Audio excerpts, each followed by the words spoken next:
Začenjamo z predavateljskim delom. Veliko veselje mi je, da lahko napovemo prvega govorca, profesorja doktorja Erika Swyngedouwa. Profesor Swyngedouw poučuje geografijo na Univerzi v Manchesteru v Združenem kraljestvu. Predtem je deloval kot profesor na Univerzi v Oxfordu, je tudi gostujoči profesor na Univerzi v Gentu v Belgiji. Delal in poučeval je v ZDA, Franciji, Belgiji in širom sveta. V svojem raziskovanju se osredotoča na politično ekologijo in politično ekonomijo s posebnim zanimanjem za teoretiziranje in artikulacije družbe narave iz perspektive širše zgodovinsko-geografske materialistične analize. Profesor Swyngedouw, please. Hvala.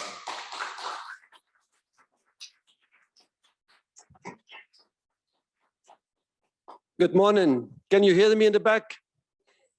Thank you. It's a pleasure to be here. It's wonderful to see so many people, both here and at home, joining together for 5 days to discuss, of course, one of the great challenges of our times.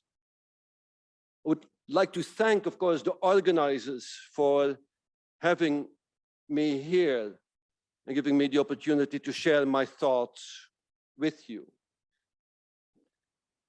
These two captions capture in many ways what I hope I will try to convey in my lecture. The first one is a quote from the great late Hans Magnus Enzensberger, German intellectual, who already in 1973 in the New Left Review wrote a fantastic paper, still worth reading today, I think, entitled A Critique of Political Ecology. I like that.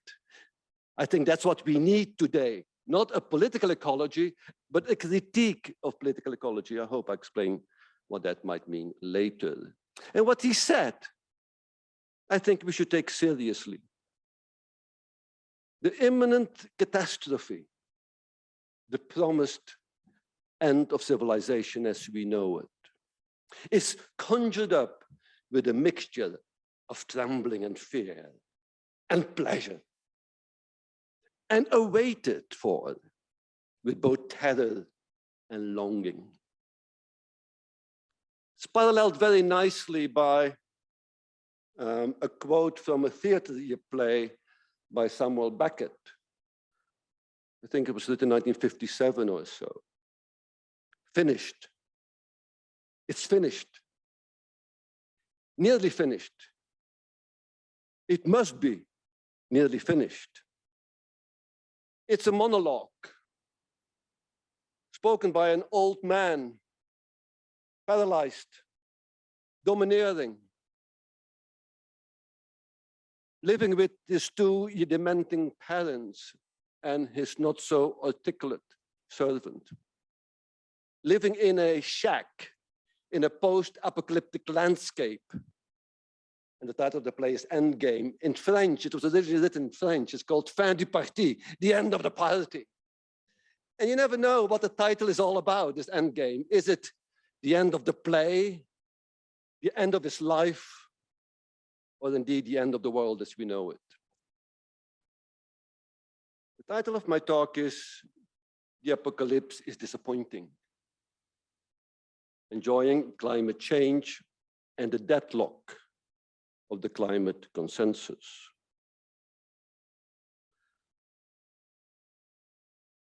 The key points I want to make are the following. I would like to argue that the apocalyptic imaginary that very often infuses and nurtures the environmental discourse should be understood as a certain trauma which contributes to solidifying a depoliticized disavowal of the real of the situation that we're in. And what I really want to focus on is nicely summarized by a quote by the great Russian cultural theorist, Shukrovkety, who said not that long ago, critical knowledge does not self-evidently translate into transformative action. As such, action is trumped by libidinal investment in sustaining the fundamental configuration of the present capitalist socio-ecological order. We heard that very nicely this morning in the opening speech by one of the introducers who said, oh, we know what the situation is, but we can't do anything about it. And he blamed the people. Yeah, that's a nice illustration of exactly that. So I'm interested in the question of politicizing the question of the environment. And I would like to do so by considering enjoyment. The French word is actually much better, the jouissance, as a political factor. I want to make 4 points. First, I want to suggest what I would call to be the climate deadlock. I'll explain in a moment what I mean by the climate deadlock that we're in. Then secondly, I will briefly consider how one can think about enjoyment as a political factor, to then see how that enjoyment infuses both discourse and practice of climate change. Not just of the climate skeptics, I'll talk about them too, but about us first and foremost. What we're doing here is a classic example of enjoyment. The sun is out there, we could be swimming in the sea, we could be making love to our parents, we could be making love to our lovers, and nonetheless, we are sacrificing a whole week to sit in a stuffy university theater to discuss climate change. That's enjoyment at its purest. To then conclude by arguing that we have to traverse the fantasy upon which much of the climate discourse and practice is predicated. That's the outline. So what do I mean by the deadlock of the climate consensus? Well, in other words, the paradoxical situation that we are all in, which I would summarize as follows. On the one hand, there is now a widespread and widely shared consensus across ideological and political lines, geographical, gender, and all the divides. There's a great consensus about the climate and the environment more widely as a real and imminent danger that is articulated around nurturing an imaginary of potential future calamity. It's 5 to 12. We got to act now. Otherwise, something serious is going to happen. And that is widely shared. Those who do not agree with that are now relegated to the margins of intellectual, political, and cultural respectability. And it took 30 years to craft painstakingly this consensus. It's quite an achievement in many ways. And many of you and us have in our own way participated in constructing that consensus. Nonetheless, on the other side, despite the mobilization of all manner of social, technical, and institutional dispositives, the reality, the materiality, whatever you want to call it, climate change keeps on galloping forward. Not even a dent has been made in the trajectory of the future. For example, between 1990 and 2018, there has been a 65% increase of greenhouse gas emissions.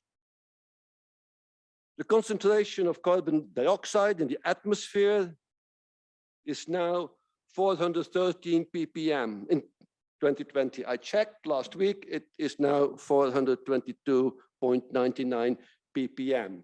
That is off the chart. We have in the geological history of the Earth never been in a situation where the atmospheric concentration of CO2 was over 400 ppm. We are in uncharted territory. And the graph on the right-hand side does indicate that, the inexorable growth of greenhouse gases. In fact, in 2021, remember 2021, COVID pandemic, economies here closing down, we being shut up at home. The lucky ones at least were shut up at home. Some did not have that luxury. Had the second highest increase in annual greenhouse gas emissions ever recorded. according to the International Energy Agency. That's what I mean by the paradox. We know, we don't act. As Kevin Anderson is a climate scientist who works in the UK Tyndall Centre, which is International Centre for Climate Research, and one of the authors of the various IPCC reports. He said in 2019, and he is a climate scientist, not one of us, those kind of fluffy social science people. As Kevin Anderson put it in 2019, we have delivered 3 decades of abject failure. A litany of technocratic fraud has marked climate policy. Now, that's quite an indictment. So this is the paradox. We know we do not act accordingly. So there's a cognitive dissonance between knowing and acting. So here's another graph of total annual CO2 emissions. This time you're broken down by geographical area, because we in Europe, we tend to say, ha, at least in Europe, things are going fine. CO2 emissions are going down, which they are slightly. But look at China, India, and the rest of Asia. And don't forget that 80% of your and my consumption basket comes from China or India. Right? We have just decamped our greenhouse gas emissions to somewhere else. And then we can say to ourselves, look how great our numbers look. So how can we account, and that's what I would like to do, how can we account for that cognitive dissonance?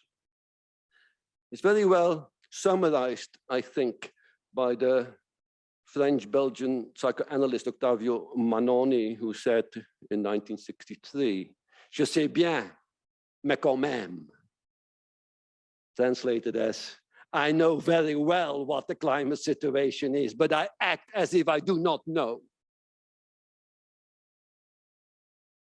For the psychoanalyst Jacques Lacan, cognitive dissonance, this gap, it results from what he and other psychoanalysts call fetishistic disavowal. It's like sexual fetishism. One likes the underwear or the shoe more than the full person, because the full person is too frightening, too big, too complicated, too complex to really engage with. The fetishistic disavowal of the unsymbolizable real of the situation. And that real I would define as the socio-technical and political economic class mechanisms that drive the system, which we do know that that is what drives the climate system. This fetishistic disavowal, operates in the form of a displacement of a discursively symbolized desire. What we do, we want to live, don't we all, in an ecologically sensible and socially inclusive world. That's what we want, all of us. Anyone who doesn't? Exactly. That is displaced through fantasy onto something else. That becomes the stand-in for this big and apparently unachievable desire that we express. So this empty space is too big, too terrifying, too traumatic, is filled by what Jacques Lacan names as the object cause of desire, or the objet petit a. In this case, I would like to argue that greenhouse gas emissions and their acting operate precisely as such an object cause of desire. Isn't it the case that the mainstream argument is, yes, we want to live in an ecologically climate stable, sensible society that is socially inclusive, and that we can achieve that by dealing with greenhouse gas emissions. If we can bring greenhouse gas emissions back to 1989, things will be fine. Or that is the condition for things to be fine.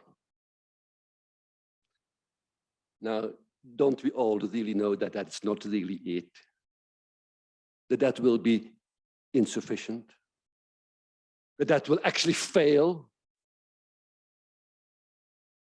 So desire, in other words, becomes articulated around CO2 and other greenhouse gas emissions like methane, that is fantasized as the little thing around which management and organization of a better world becomes constituted.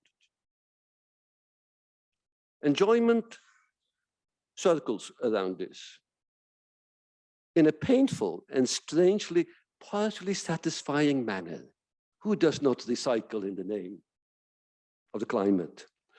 Who is not feeling a bit strange when stepping again on a plane? Don't we all enjoy eating avocado? I live in Amsterdam. I can't go to a salad bar without having to eat avocado or quinoa. These super organic ecological foods that are the cause of gigantic socio-ecological disaster in places like Chile, Peru, or Ecuador. And it's often argued that it is someone or someone's out there who are to blame. You have stolen my future, Greta, our great Greta exclaimed a few years ago. So CO2 and other greenhouse gases operates as a fetish object.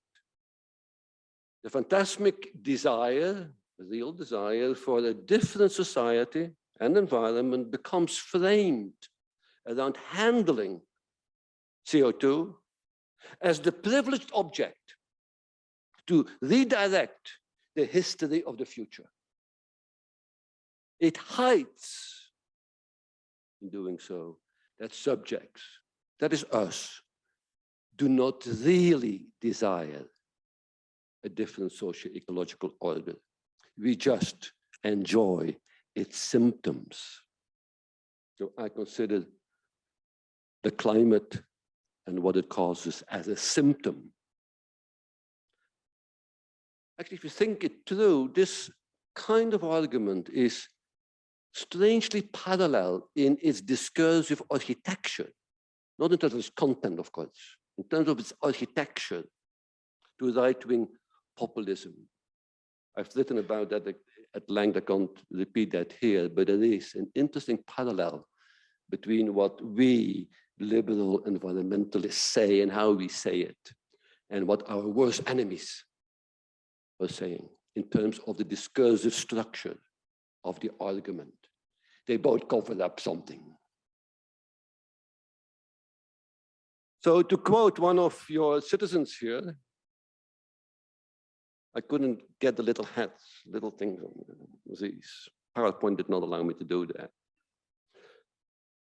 Despite the fact, I know very well the facts of climate change and the need for ecologically sensible and socially just society, I nonetheless act as if I do not know. And I want to consider, indeed, enjoyment as a political factor, whereby the overall argument is that climate and its change is not only a threat to the world, which obviously it is, but also something that is enjoyed in one way or the other, as Hans Magnus Enzensberger already hinted at in 1973. So what is repressed or disavowed or foreclosed this gap is a libidinal attachment to the present status quo, including the pleasures of critiquing it. That's what we do. That's what I do. I am a master criticist. I can do it blindfoldedly, and I love it, while sipping my red wine. And that enjoyment can be discerned both in the environmental discourse, as I hope to illustrate in a moment, as well as by environmental management and by the environmental activists too. Not all of them, but many.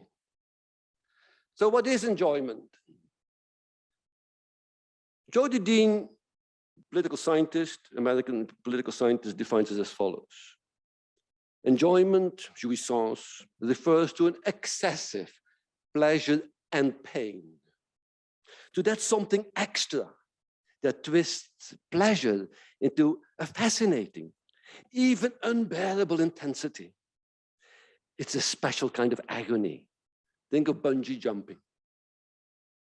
An agony that makes us feel more alive, more fully present, more in tune with what makes life worth living, like being here, there, and dying for, than anything else. Enjoyment then is this extra, this excess beyond the given, measurable, rational, and useful. I am here in one of the cathedrals of political science. And the way in which political science and political scientists historically have thought about the question of politics takes basically two forms.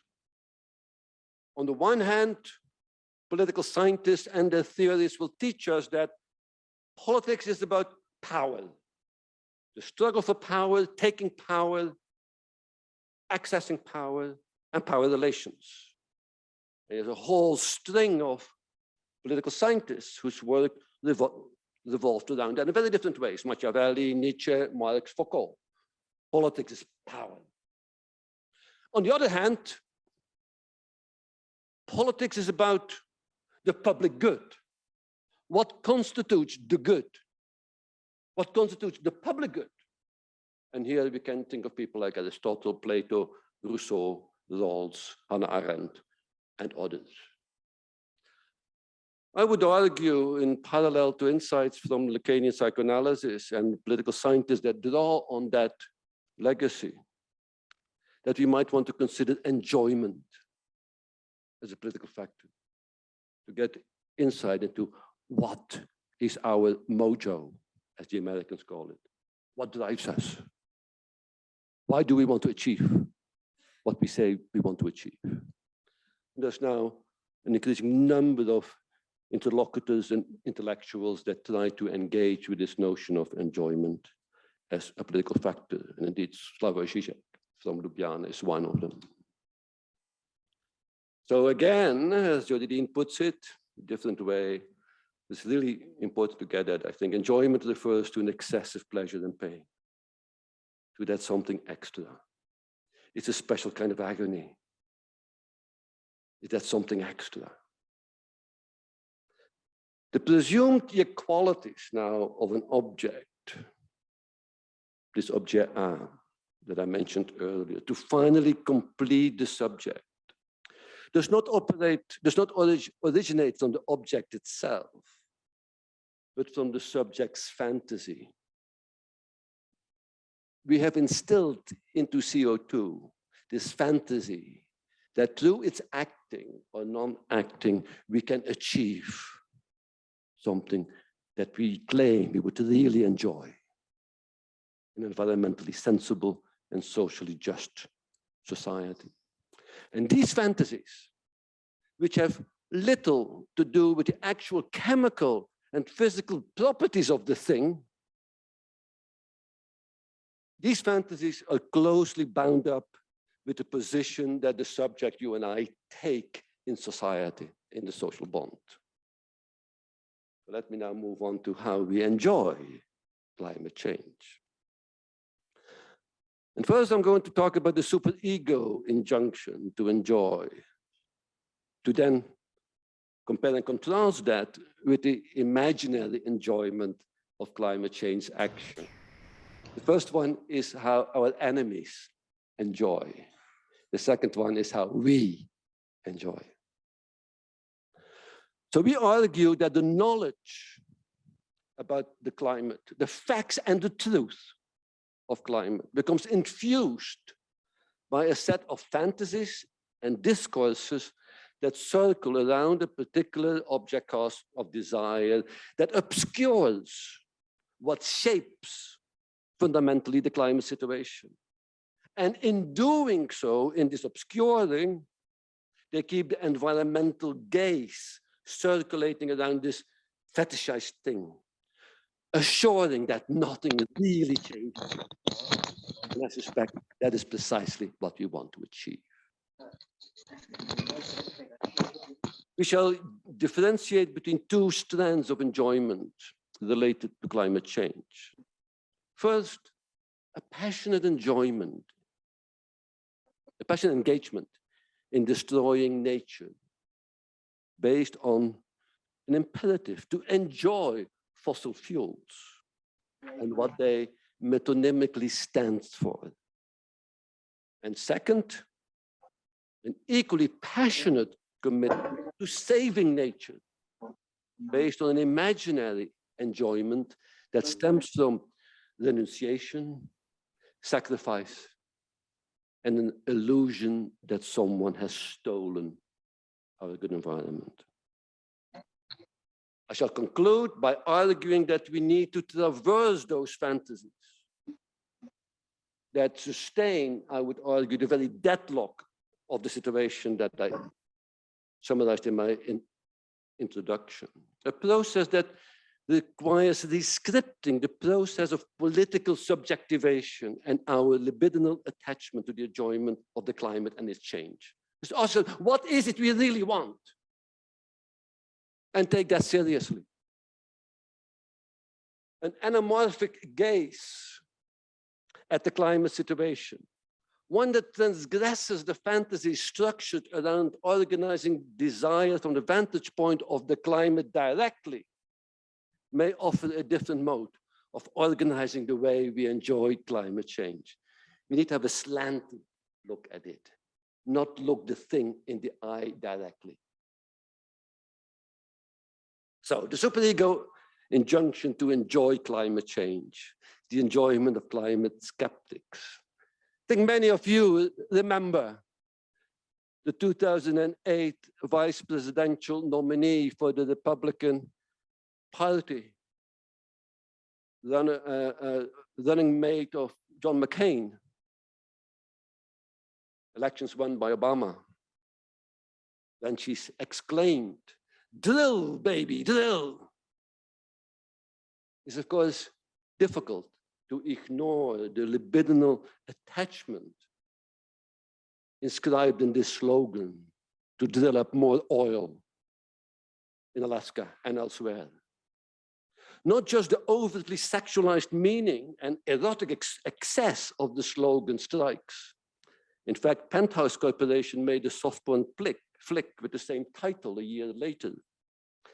Palin, more importantly, also expresses with this slogan a deeper satisfaction with the continuing destruction of the planet, as well as, and she knows that in her statement, as well as transgressing the dominant scientific and broad political consensus.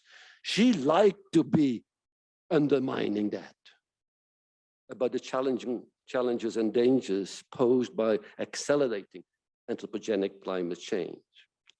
This is, of course, jouissance at its best, an excessive, painful, often self-destructing, yet exhilarating and norm-transgressing deep pleasure. That's why we, our type, love to hate Palin. Trump Dick Skull. Yet again, another affective, deeply affective statement that helped Trump, without any doubt, to win the elections. Again, an expression of the superego injunction to enjoy fossil fuels. There's a more recent event. We've all seen it unfolding on our TV screens when the Canadian truckers were occupying. Occupying can be done by all sorts of people. It's not only the good ones who occupy. We're occupying the bridges between Canada, and the United States, demanding to build that pipeline because, in their words, they love oil and gas. We need pipelines. We need more burning of fossil fuels. More than the everyday, another illustration is the cultural practice in America of rolling coal. Rolling coal is an intentional act of air pollution for the sake of entertainment or protest. One could say that what we are getting when we see images of some Americans, and here are some of those images, wrapping hybrid cars, cyclists, and environmental protesters in dirty clouds of smoke, is precisely a direct insight into American values, into the very core of the obscene enjoyment that sustains the US way of life.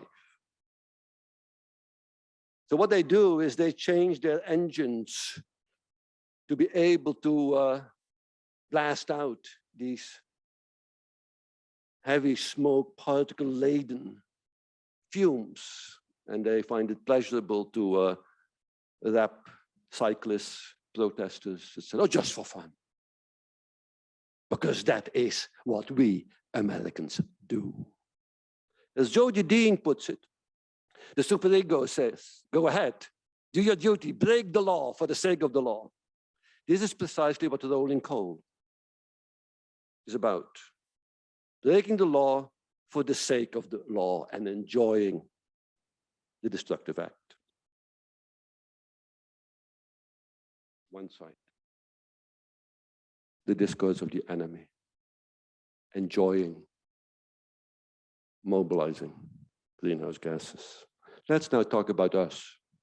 The imaginary enjoyment of environmental political action of many, by no means all, climate activists. From Al Gore to Greta Thunberg and Extinction Rebellion, many climate activists and movements proffer the enjoyment of sacrifice as a way out of our climate pickle.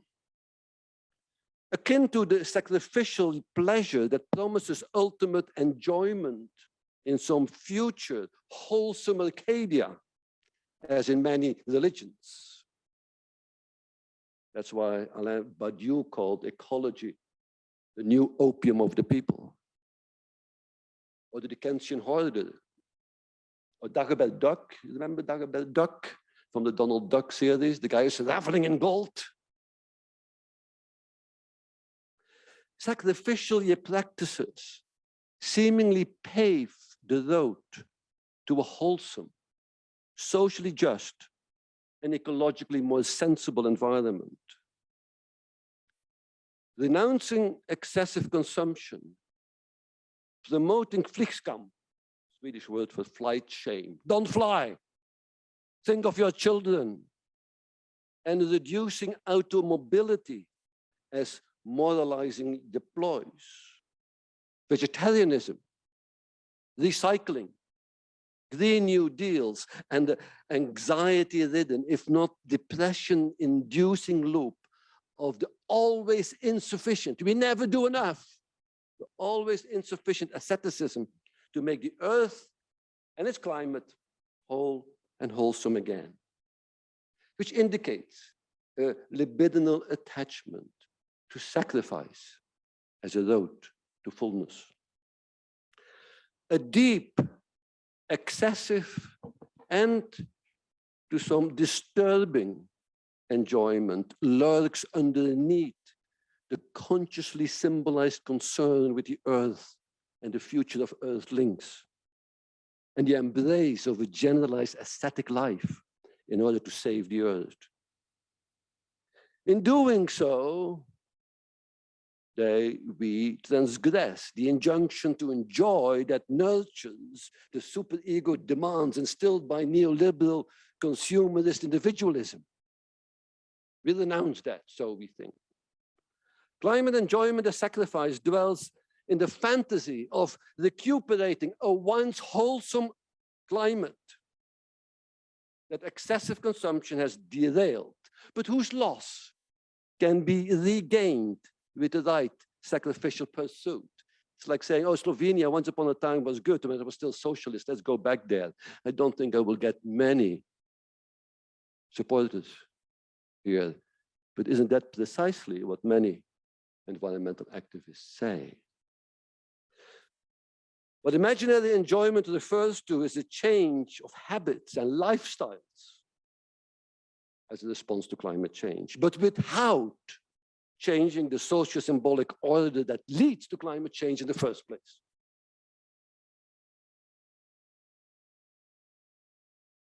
And very often this loss of enjoyment, this wholesome earth that we allegedly once inhabited, but now lost because of what we did to nature and the environment, is often imagined as being stolen by an other who has ruined it for us.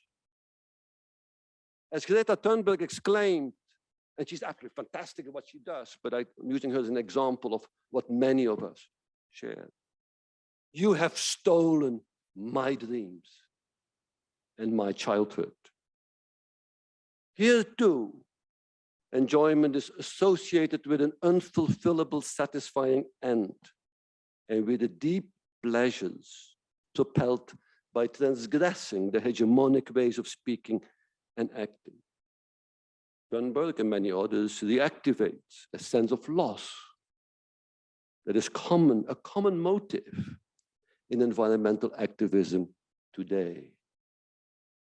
We need to recover our lost earth and its society.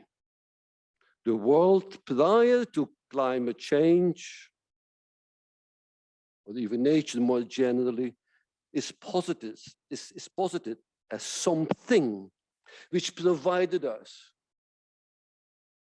allegedly, with a sense of wholeness and completeness. Something that, of course, never existed. Such earth never existed to begin with. Note again the parallel with xenophobic discourses.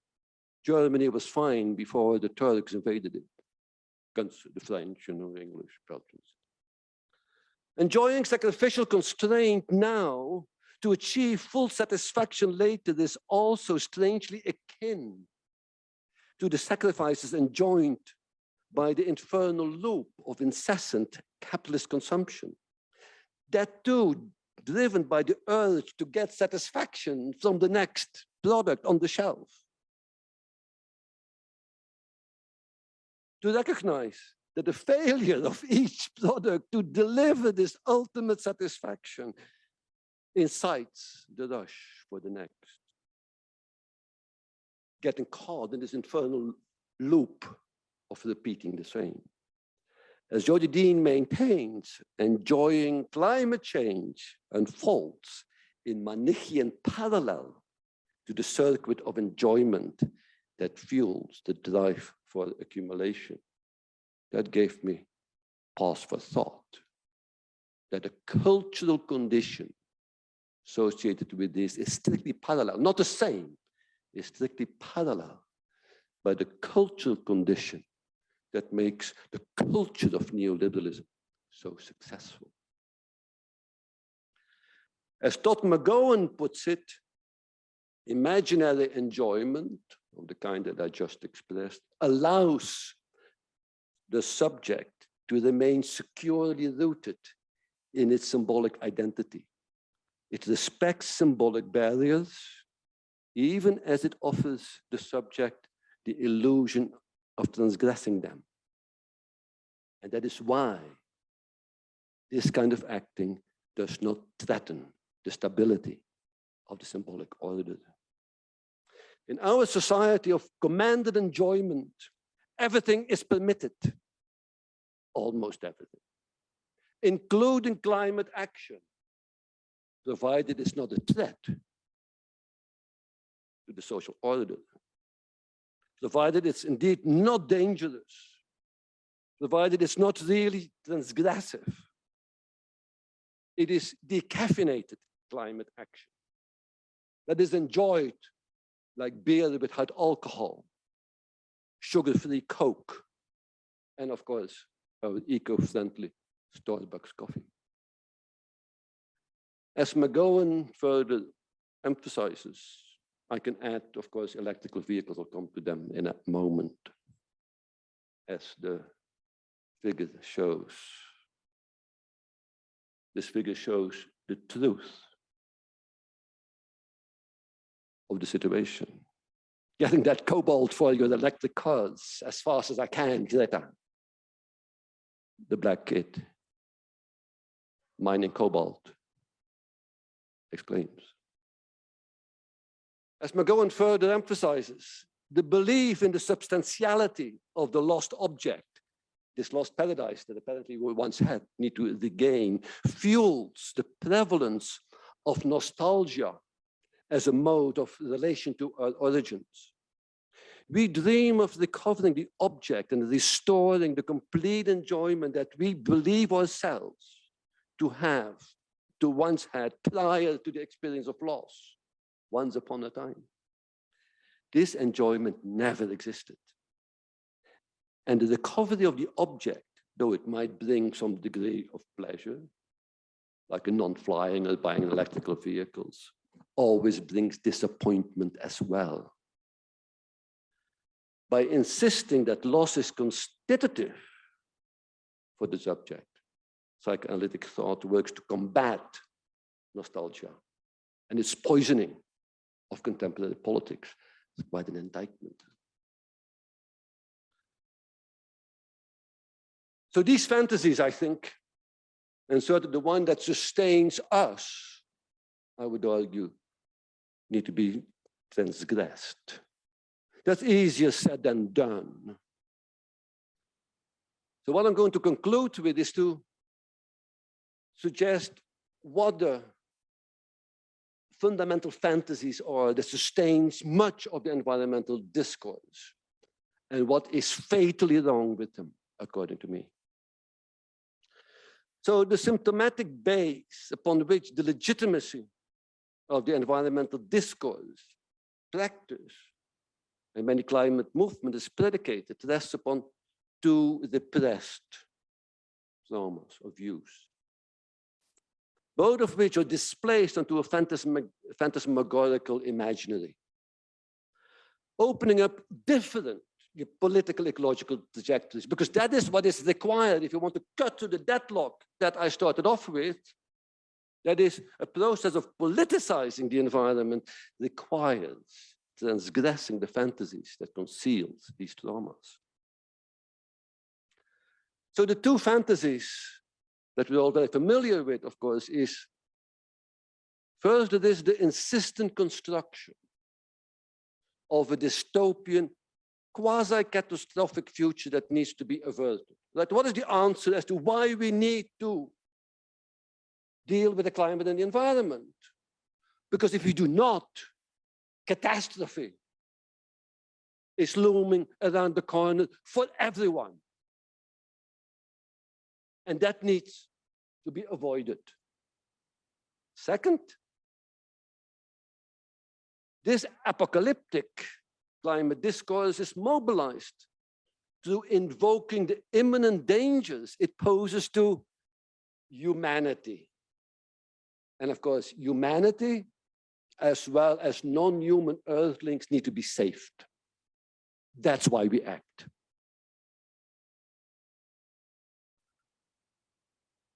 So the apocalyptic imaginary says, it's not too late yet. We heard it this morning, right?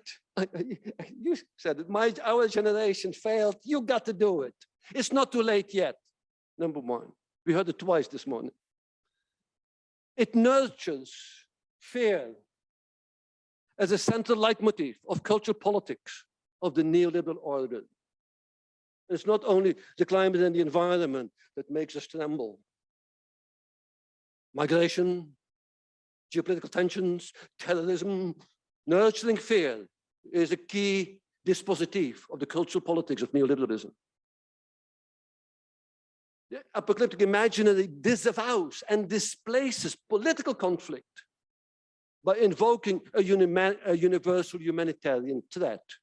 It's a threat to you and for everyone. Now, I'm going to claim that I'm an exception. It's not a threat for me and my kind and my children. And of course, it disavows, the apocalyptic imaginary disavows the combined and uneven nature of the social climatic condition, as the image of the black kid illustrated.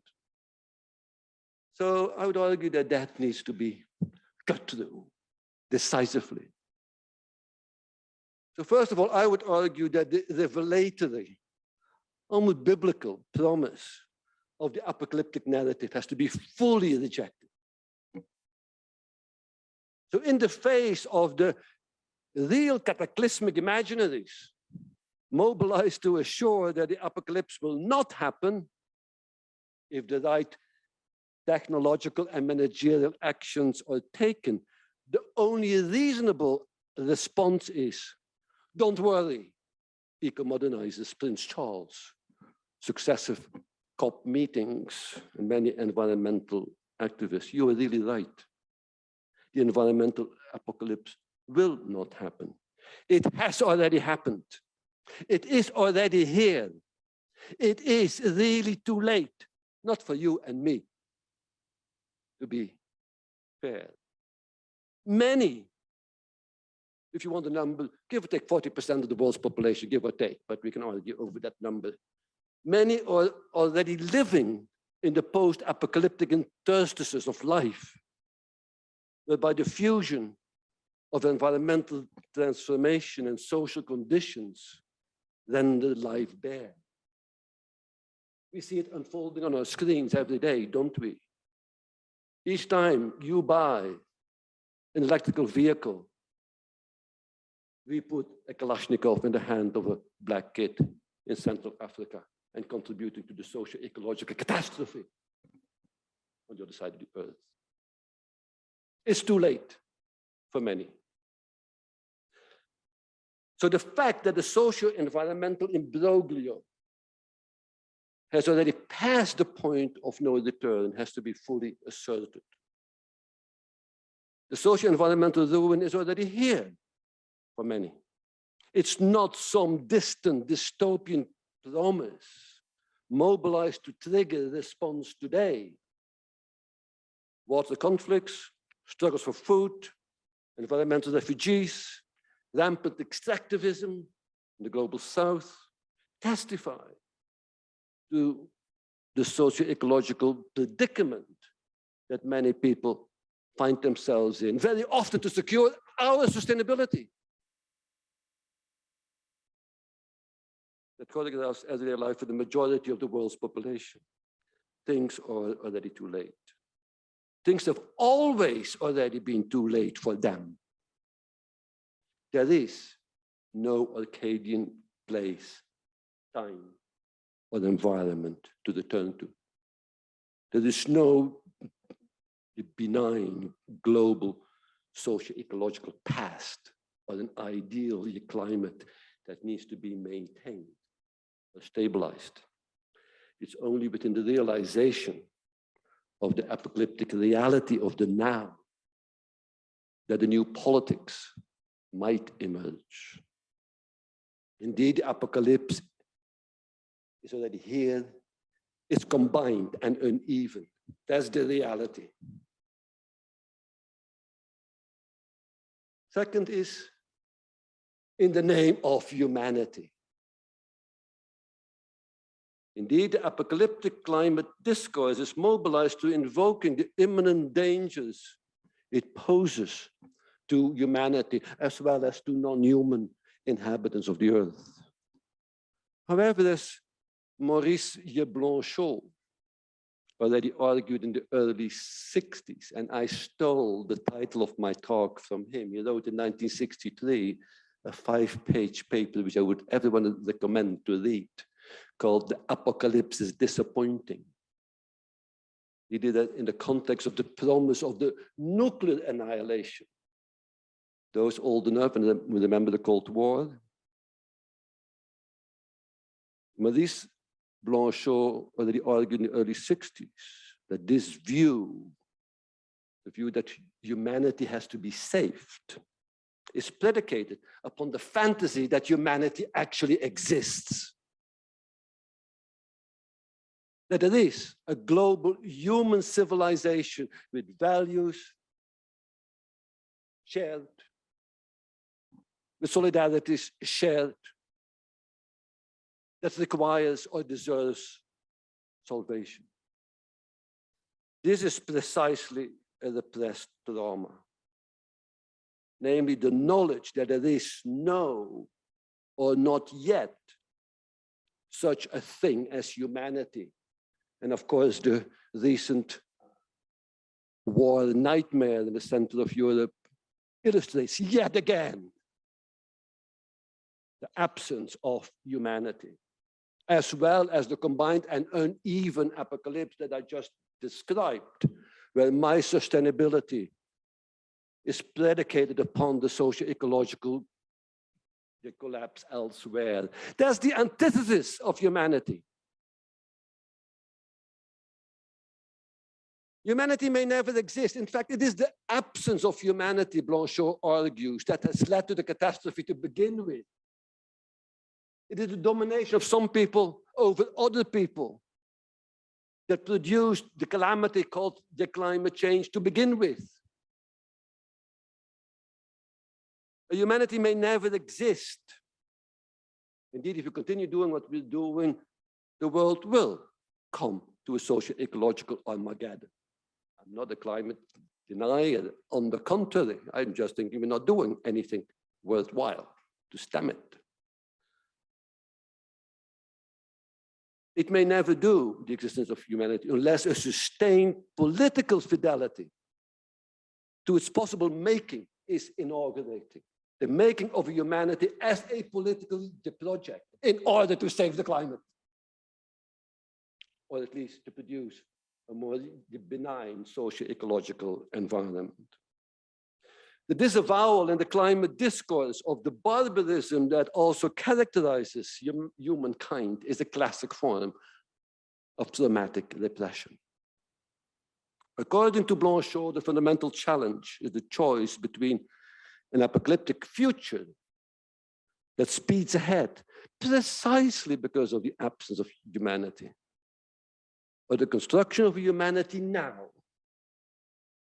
that in turn would deflect the course of the future in a different and more benign direction, something that also very forcefully argued by another intellectual from this city, Alenka Šipančík. Blanchot is not saying, she says, that the destruction of the world would be insignificant because there is no real communal world yet. He is not, that is cynically saying, let it all go to hell. The world such as this is not worth the trouble anyway. On the contrary, she says, Blanchot is suggesting that now that we have at least an abstract idea of the world, of humanity as a whole, it is worth the trouble more than ever.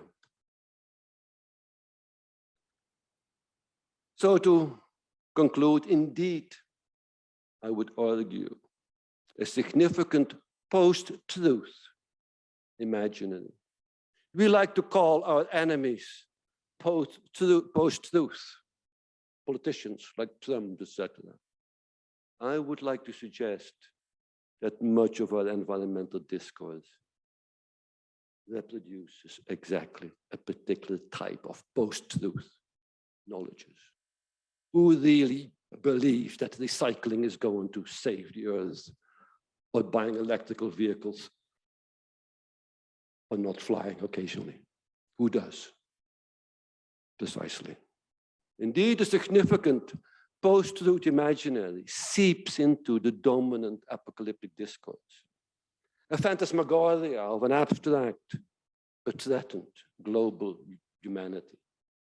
In doing so, sustaining this fantasy, the real of class and other social antagonisms, geographical, gender, otherness, that cuts through the semblance of humanity, is considered irrelevant, or at least subordinate.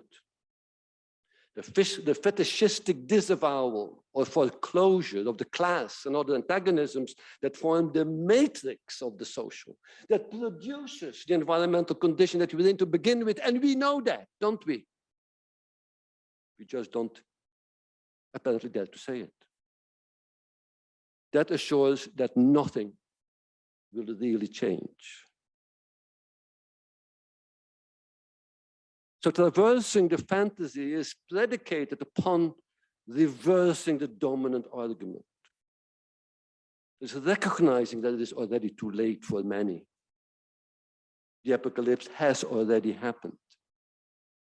And the only possible thing left to do in the ruins of the combined and uneven socio-ecological apocalypse that we're living in is to engage in a process, the difficult, slow, politicizing, not very enjoyable in the way we've learned to think about enjoyment, process of constructing a real humanity, that is, of producing a human world in the world.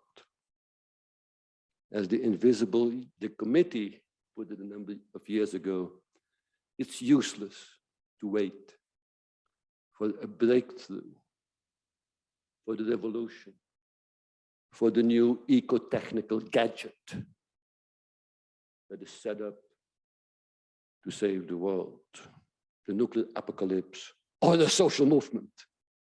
To go on waiting is madness. The catastrophe is not coming, it's here. We are already situated within the collapse of civilization. It is within this reality that we must choose sides. I'll leave it with that. Thank you very much.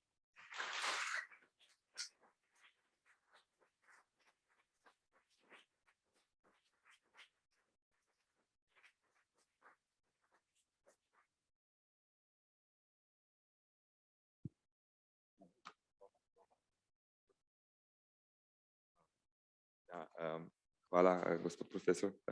So thank you for this really insightful lecture. It's amazing talk. So mostly we did the notes, but are some questions maybe opened? Sorry, are there some questions? Please, now we have like half an hour for a good debate upon some let's say many steps that were offered in the talk. So please, welcome.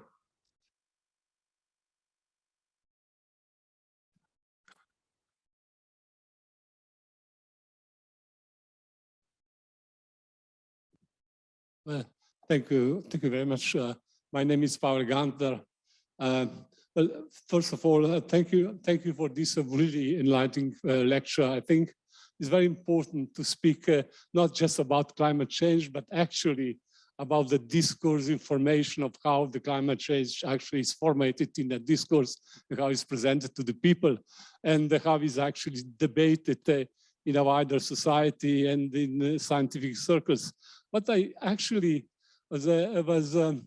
came to my mind is when we were speaking about this, picturing this catastrophic society, excessive enjoyment in this, I just remember that I got in some sort of a fight some 10, 20 years ago, just concerning this, that I realized that some of the natural scientists of different disciplines, like biologists, chemical engineers, climatologists, and they actually compete who is going actually to picture more monstrous, more catastrophic picture, or picture of of the world after all these changes and so on.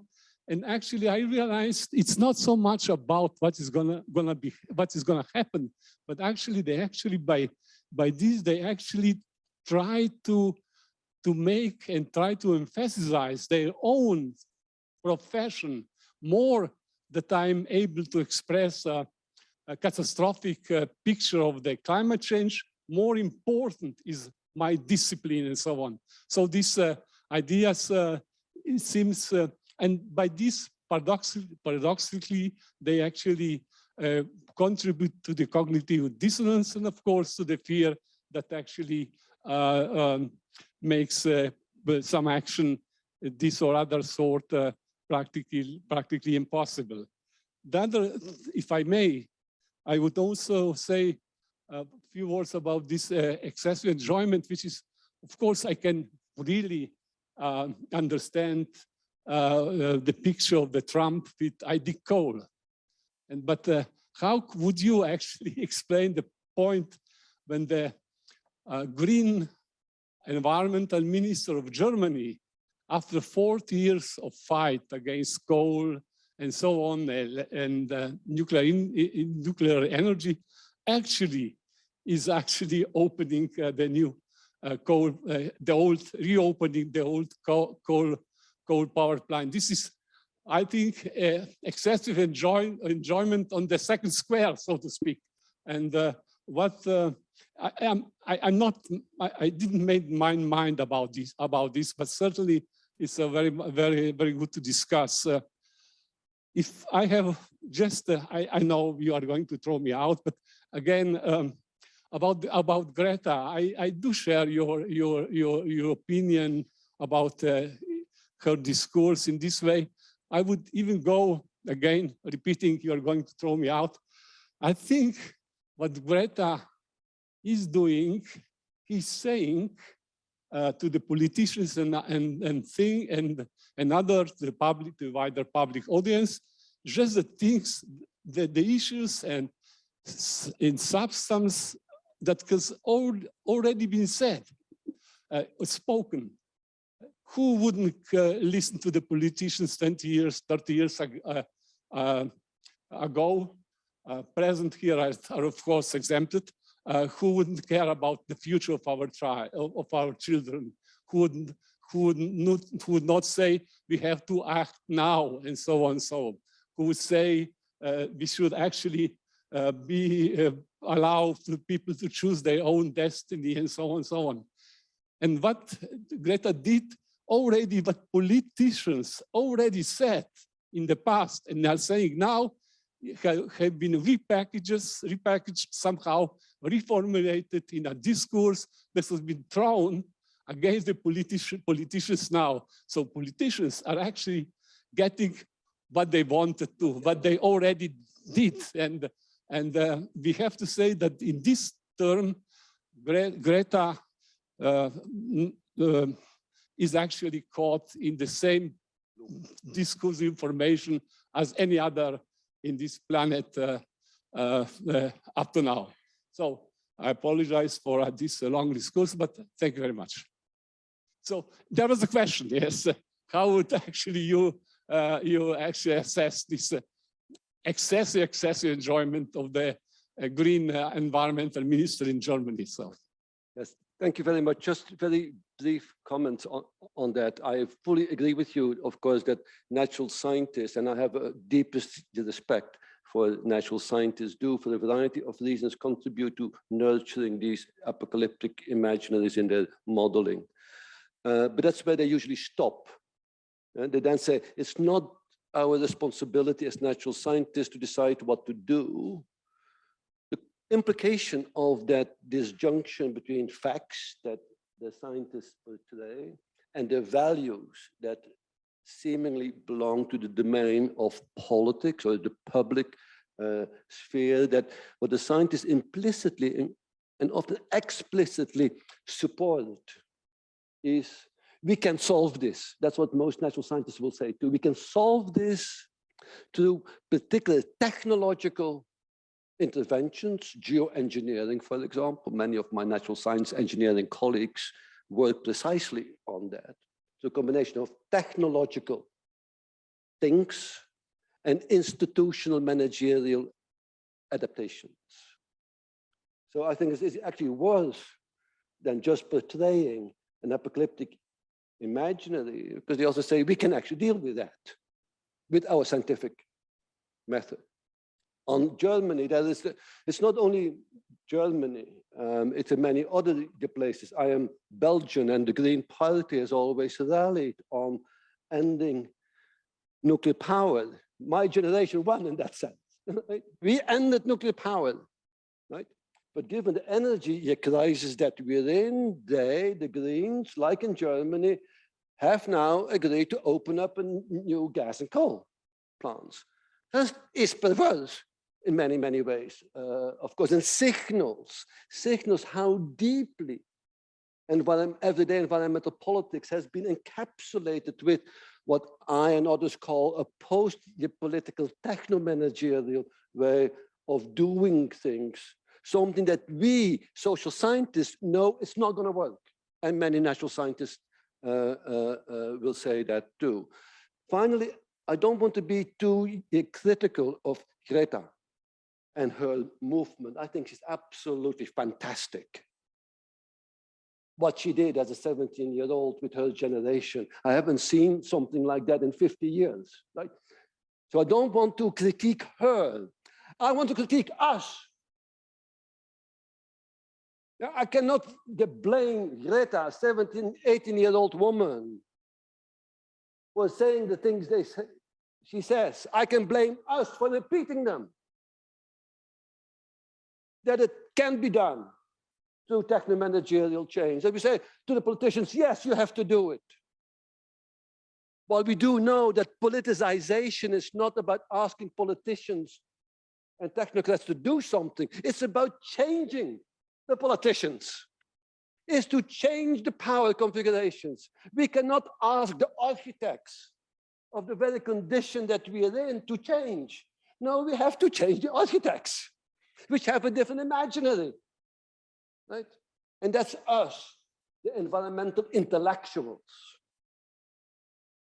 That's how I would call us. Right? We are intellectuals of the environment, so to speak, who know the truth, not the full truth with a big capital T, it's complicated and all the rest of it. Let's dare to speak to the truth, which we do not do. And that, I think, does not only contribute to solidifying a post-truth society, not nurtured by the enemy, but by us. And an absence of the real courage, intellectual courage, to speak to the truth and being confronted with other truths if need be. That is how politicization is co-constituted, through the construction of particular knowledges that does not reproduce either the hegemonic view that sustainable technologies will solve the problem, we know it won't, right? Or being critical. That's not good enough. To say to Elon Musk and his electrical vehicles, that is not going to do it, that's fully inserted in the capitalist socio-ecological universe, blah, blah, which we all know too. What is the other political fantasies that we can think? Because that is the domain that we dwell in. And that's what I want you, all of us, to invite us to. For. How do we think? That's what we're here for, isn't it?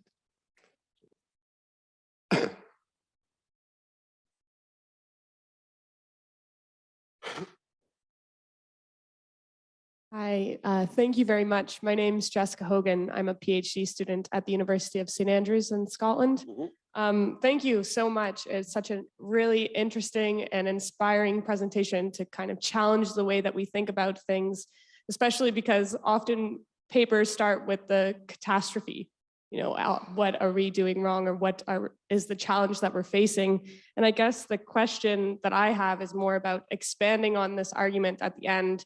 So are you suggesting that we need to aim for a new imaginary that is more, bringing humanity, back into the way that we think about the world? So are you thinking justice or other aspects. And yeah, I just would really love if you could expand on that. Yeah. Thank you. Yes. So that is what I'm trying to argue for, that we have to really think about new signifiers and the subjects who embody those signifiers. I would, for example, radically reject environmental justice. Most of my students are environmental justice activists, and they mean really, really, really well. And I share their concerns of 100%. But we all know, political scientists as you are, that justice is a liberal concept. Yeah. What about socio-environmental equality?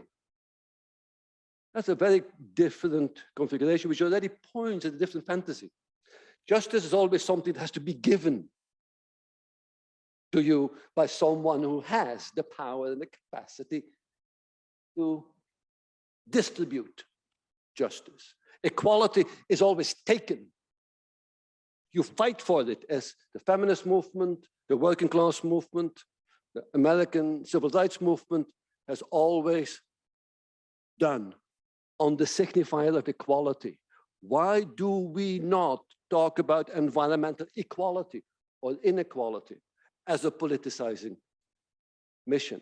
When I suggest that we need to construct a humanity, I'm going to throw another stone in the puddle here, but I can't help it, that is explicitly a deep criticism of identity politics. I am making a case for a new universality articulated around equality, because I would argue that's only under such equal universality that identity can really thrive. Otherwise, it remains the exclusive domain who think that their own bodily inscriptions are more important than any other bodily inscriptions. So that is the kind of imaginaries around which a new politics might emerge. Another one that is that most environmental activists, and again, these are my siblings, right? Strongly and quite rightly believe in the power of socio-ecological alternatives, the prefiguring of alternative ways of organizing socio-ecological life. And there are endless experiments of that kind. Quite impressive. We rarely had so many people worldwide who in a variety of ways are experimenting with different ways of organizing their everyday life. But where they make a fatal mistake, I think, is to assume that those prefigurative socio-ecological practices, however important they are politicizing. That is, that they would universalize out to a domain where it becomes part of the common sense power configuration, which would then permit you to eliminate, or at least marginalize, those who by all means possible will make sure that such socio-ecological alternatives will never universalize out. So I think that there are many possible avenues, and we need thousands of PhDs on that, right? Rather than yet another study on one or another socio-ecological movement somewhere. I don't want to have another one. You know, let's take the courage of our intellect. You're the best minds of your generation, as we heard, and it's true, of course. You know, why do we repeat what old people like myself keep on saying? You know, we need something else. Do it. Do it. And that will begin, hopefully, to construct a set of significant. I don't have an answer either. I just know that we can't go on this way if we really want to be serious about the possibility of making a socio-ecologically more egalitarian and solidarity-based humanitarian world. That's the best I can do. Hi, my name is Paz Araya. I'm a PhD student from Humboldt University. I want to know, how does this critic view of enjoyment can change if you add the body scale perspective? Yeah. Because you say there is this dissonance between we knew, we don't act. Yes. But what happened when you add the focus of how did I get to know something? Did I get to know something because I'm a long distance witness, or because I have my own body, my own trauma in my, because I'm trying to capture the tension between when you are an activist from global north or global south, because I have seen people that have the trauma and the memories in their own body. So they are acting from that point of view. Yes, that's a very good question, which is very difficult to answer in just a few minutes I have available here, because it's a very complex and complicated and extremely important intervention. To cut it briefly, and all too briefly, to do justice to the importance. Of course, we all, in a variety of ways, are subjects of trauma.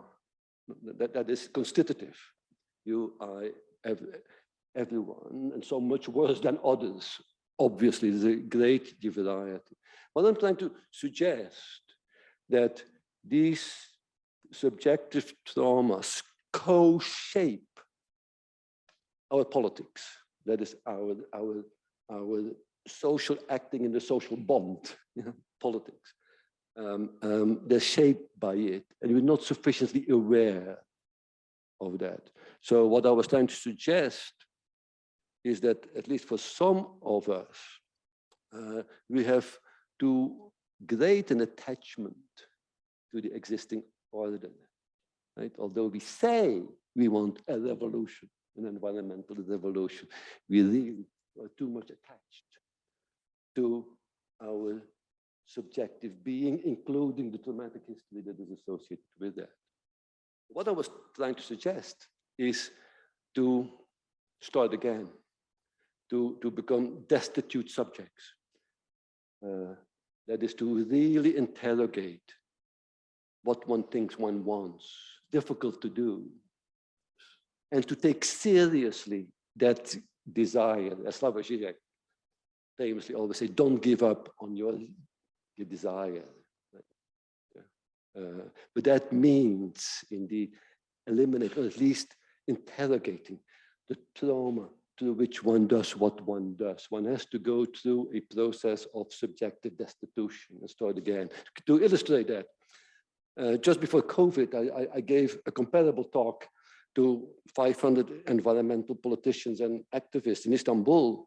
And after my talk, someone came up to me and said, if what you say is true, which it may not be, I mean, it may just be a load of bollocks, but if what you say is true, everything I've done over the past 15 years is wrong.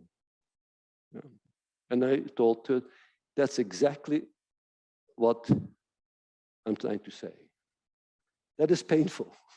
That is extremely painful. Yeah, that is extremely painful. That's a form of destitution, to realize, what am I doing, and why am I doing it? Or to make it personal. Until about 10 years ago, I believed, as a critical theorist, that a critical substantive analysis of the situation would be a politically performative. Class analysis, a feminist analysis, a post-colonial analysis, etc. That doing that substantive analysis will be politically performative. It isn't. It isn't.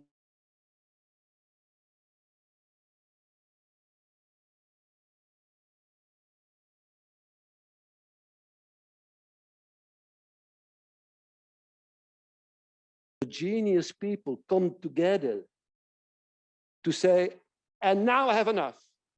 So that's why I often use the examples of the Occupy movement, the Indignado movement, Gezi Park. Remember Gezi Park? It was an environmental problem, right? People fighting against 300 trees that were going to be chopped down, and the construction of a really ugly shopping mall. It brought together 500,000 people. They said, now have enough of this. That's a politicizing moment. It failed, but that is what it takes. And when Muslims start holding hand with Christians, workers with intellectuals, colored with white, hand in hand, and say, we have enough. We are not any longer taking this. That is a moment. The question now is, how do you turn such a moment into what I would call a politicizing procedure? That is the long, difficult procession of Achternacht, 2 steps backwards, 1 step forward, of organization in a political movement, in the way in which the labor movement, the feminist movement, and the civil rights movement, to take those 3 examples, have demonstrated that it can be done. What is it with us, environmental people, who do not succeed in doing so, and that it seems to be enough to change our individual lifestyle and eat avocados or so?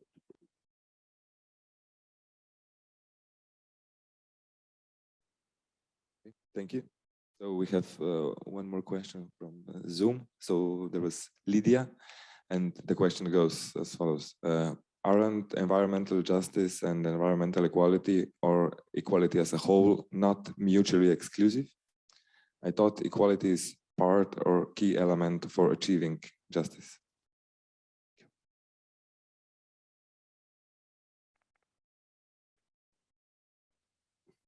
That's a very good question. Well, they're not necessarily mutually exclusive. I think the two dwell in very different political, moral domains. Justice is a language of power, I would argue. No one is against environmental justice. Not Trump, not Bush. Everyone supports, like sustainability, it's an empty signifier in other words. And what I mean by that is, of course, is justice articulated around the distributive justice.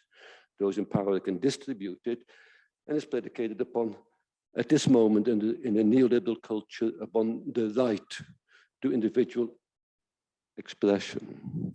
Equality is a divider. That is why it is a politicizing signifier. When you fight for socio-ecological equality and try to materialize that, you immediately open up a friend-enemy position. Those who are with us and those who are against us.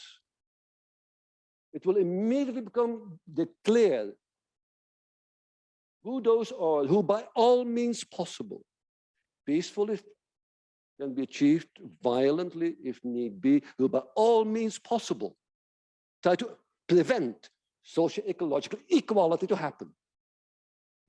So that's why I think that equality and justice dwell in very different registers of moral argument and of your political action. For those who are serious about the need to produce a more ecologically sensible and egalitarian society, equality, political equality, is the key signifier for me.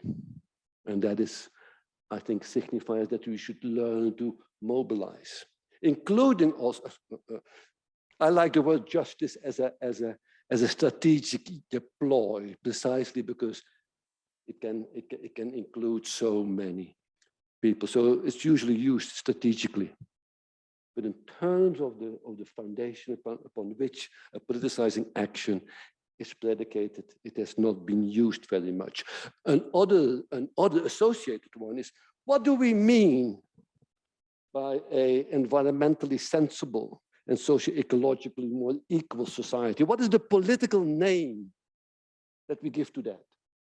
So what is the political name of our desire? Have you not noticed that we, environmental people, have only dystopian signifiers? Climate change, injustices, etc. We then say, oh, we really want a more socially just and environmentally friendly society, and we have to do some social action to get there. And some particular science and knowledge is sure. What is the name? Eco-capitalism? I don't think many people are going to say, yes, that's great. Some of you might. What is it then? What word are we going to use? Over which we can then fight and argue over how to achieve that and how to get there, etc.